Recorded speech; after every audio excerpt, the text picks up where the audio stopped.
नमस्कार. आज आपण उन्हाळी वाळवणाचा अजून एक प्रकार बनवणार आहोत. तो म्हणजे उपवासाची खुसखुशीत अशी साबुदाणा बटाटा चकली.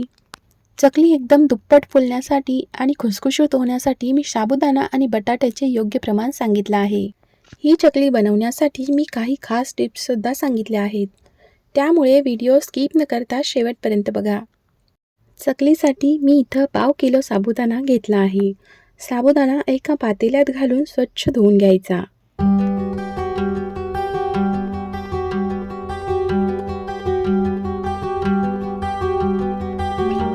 धुवून झाला की त्यामध्ये थोडे पाणी घालून रात्रभर किंवा 8 तासासाठी भिजायला ठेवायचा. साबुदाण्याच्या वर अर्धा इंच पाणी घालायचे. आता दुसऱ्या दिवशी सकाळी बघा साबुदाणा कसा व्यवस्थित भिजलेला आहे. ज्यावेळी आपण साबुदाणा असाच वापरतो तेव्हा तो साच्यामध्ये अडकतो आणि चकलीमधून तुटते. त्यासाठी एक टीप सांगते. आता एक मिक्सरचं भांडं घ्यायचं आणि यामध्ये थोडा थोडा साबुदाणा घालायचा आणि पल्स मोडवर अगदी 1-2 वेळा फिरवायचं, म्हणजे साबुदाणा साच्यामधून व्यवस्थित पडतो. नाहीतर साबुदाणा साच्यामध्ये अडकू शकतो. अशा पद्धतीने साबुदाणा मोडला गेला पाहिजे. आता साबुदाणा मी परातीमध्ये काढून घेते.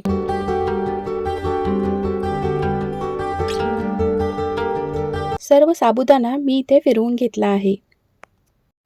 आता अर्धा किलो उकडलेला बटाटा घेतला.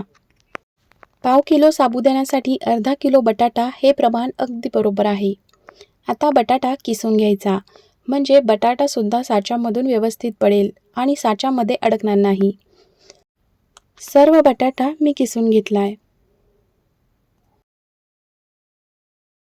आता बटाटा आणि साबुदाणा व्यवस्थित मिक्स करून घ्यायचा.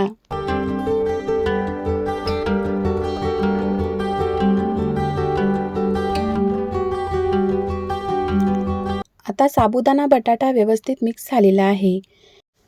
आता यामध्ये मिरची पावडर घालायची. मिरची पावडर तुमच्या आवडीप्रमाणे कमी जास्त करू शकता. चवीप्रमाणे मीठ घालायचं आणि व्यवस्थित मिक्स करून घ्यायचं.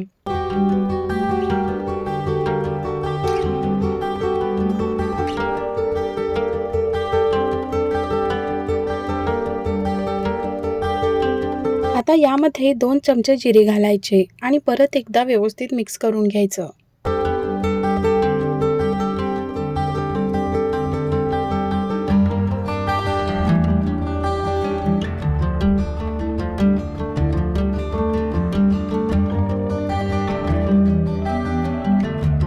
आता हे पीठ तयार आहे.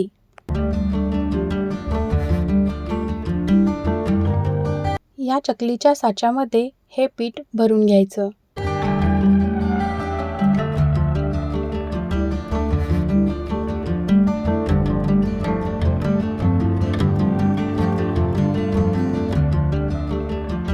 पीठ भरून झालं की साचा बंद करून घ्यायचा.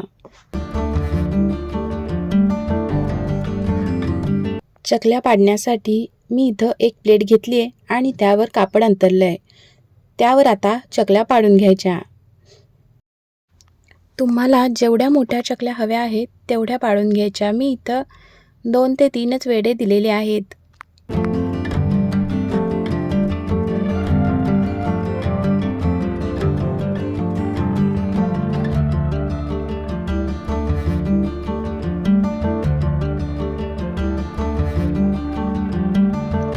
सर्व चकल्या मी इथं पाडून घेतल्या आहेत. आता याला 3 ते 4 दिवस कडक उन्हामध्ये वाळवायचे. 4 दिवस मी चकली उन्हामध्ये वाळवून घेतलेली आहे. ही चकली वर्षभर आरामात टिकते. आता ही चकली मी तुम्हाला तळून दाखवते. तेल मध्यम तापलं की त्यामध्ये चकली सोडायची आणि तळून घ्यायची. आता ही चकली बघू शकता किती छान फुलली आहे.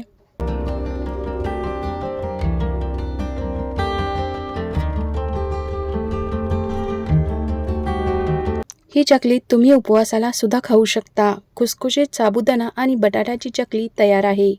तुम्हाला कशी वाटली ते कमेंट करून नक्की सांगा.